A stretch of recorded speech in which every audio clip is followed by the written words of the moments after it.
John Wick fans and Mafex fans, we have here the new Medicom Mafex John Wick figure. Now this figure is based on John Wick 1 and unfortunately does not come with a pencil, but you know what, Mafex did a good job on it. So yeah, let's get this review going. Here's the front shot of John Wick. Here's a side shot of John Wick. Here's the back shot and another right side shot. Now here's a front face shot, left shot, right shot, and you can see here that they did an amazing job on the figure's face paint.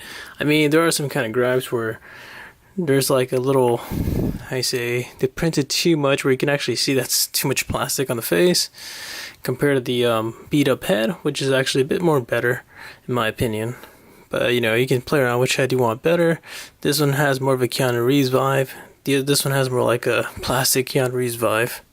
Alright, now we have here the beat up damage head, and you can see here they has like bruises and little cut spots, and it's centered all around the head. You can see here the little top line and from the chin. So they did an amazing job on that part. Now as for the paint apps, they did an amazing job getting this figure down from the top and to the bottom. You can see here they really captured the nice shade on John Wick's pants and suit and just tie itself. Now as for accessories, you do get an assault rifle. It has a little clip on here where it's like a little bandage that you can wrap around on the shoulder or just carry it around. And then you also get a shotgun with the same with the same bandage. And then you get the pistol. And then you get a secondary pistol. This is more of a small handgun compared to this long handgun. The figure also includes one left and one right gripping hand. You can see here that the right hand has a little wedding ring, and then you get another fist, two default left and right fisted hands with the wedding ring as well.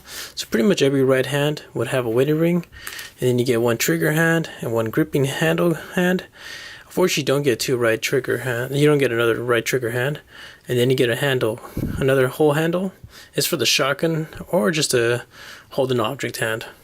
Now as for popping out the heads, it's really simple. All you have to do is pull up and it comes off easily. But if it does give you a hard time, like always, use the hot water or just a hair dryer. And as for popping in the new head, you can see here the ball jointed head. You just click it in and it clicks no problem. As for swapping hands, it's really simple. All you gotta do is pull the hand and it'll come off easily, and then you can swap in with the trigger hand. And ta-da! Slips in with no problem. Now, so we're just putting one of the weapons. We're going to use the AR for example, just because it has the little handle on the top. You put it here, and you can see the finger and the trigger. And then you're going to use the right hand gripping hand. You're going to be able to grip it from right here, and it goes in really well with the figure. They really designed it where it's actually, you know, lengthy enough to move around. So John Wick looks with the handgun.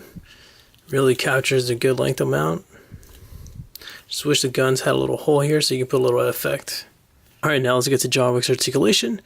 Let's start with the head. He can go this much down, he can go this much up, he can tilt this much left, tilt that much right. And you do have a neck joint, so you'll be able to push it down a little bit more so you can see if you can skip it down. The head might pop off a little easily, or I don't know if that's just mine. Alright, now as for articulation, you can reason this much up. You can go around with no problems, so you're just going to have a little problem here with the cuff on the little coat, and you can reason this much up. You don't have arm swivel, so you're going to have to rely on just tilting the arm joint. You can go this far left and that far right, so you can pretty much go all around with no problems.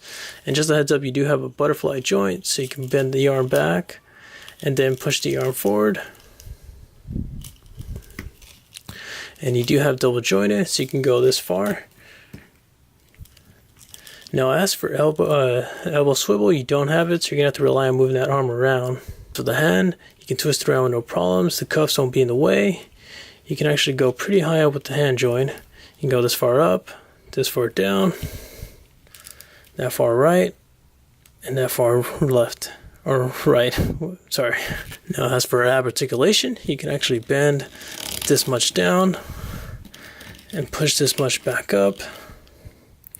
You can tilt this far left and that far right, and you do have waist swivel as well, so you can twist around with no problems. And it's a really good amount of articulation here in the ab area, which is really nice. You can even twist around the top waist.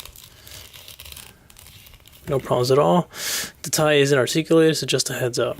Now as for the legs, you can actually split this down, and you can pop out the leg a little bit more, and you can actually kick this high up, and you can kick back this much, and they have single jointed actually, so you're gonna have to bend this far back. You don't have thigh swivel, so you're gonna have to rely on tilting the leg.